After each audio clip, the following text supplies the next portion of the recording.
In a surprising turn of events, Rosalinda Izvita Wengwa, wife of war veteran and ZANU-PF Central Committee member Blessed Geza, has been arrested by the Zimbabwe Public Police, according to Crime Watch Zimbabwe. Sanapinda mashoko amuda panya pazvinzi ayo vakomana vatanga chimoto nekuaresta mukadzi aiwa Bombshell Geza anozikanwa panguva ine kuti ari kufumura aiwa achikola up kuti aiwa vatungamiri wenyika panguva inonga varizaine rubo subscribe like what on the bell icon tipina panapa muna mubudani kwamuchenzi CID detectives from Harare led by Maziti took Kutawengwa from their Norton residence as confirmed by her lawyer Beatrice Mutetwa.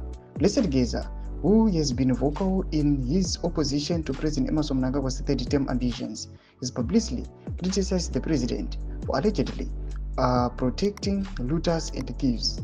Geza has also demanded that Mnangagwa step down from office. Thomas wanobuda panapa tichiona netsamba maletters amuri kuona yakanzi inonyorwa from the officer in charge the CID and order amuri kuona muchiona kuti the wife wa Blessed Geza aiwa achiarestiwa semashoko ari kubuda panapa mucrime watch Zimbabwe. Tona panapa BBC zvekare vanobuda vanyora vachiti Blessed Runesu Geza's wife picked by police. Panapa ne mucrime watch ndobwaso uya vachibudisa vachiti aiwa she has been arrested.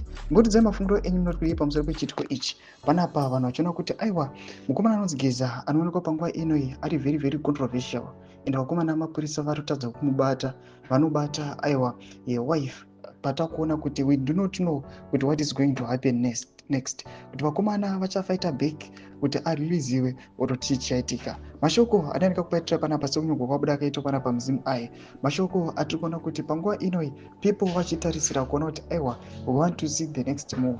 Tudze mafungiro enyu moti kudii pamusoro pechitiko ichi. Pinda comment section medu, subscribe like, turn on the bell icon.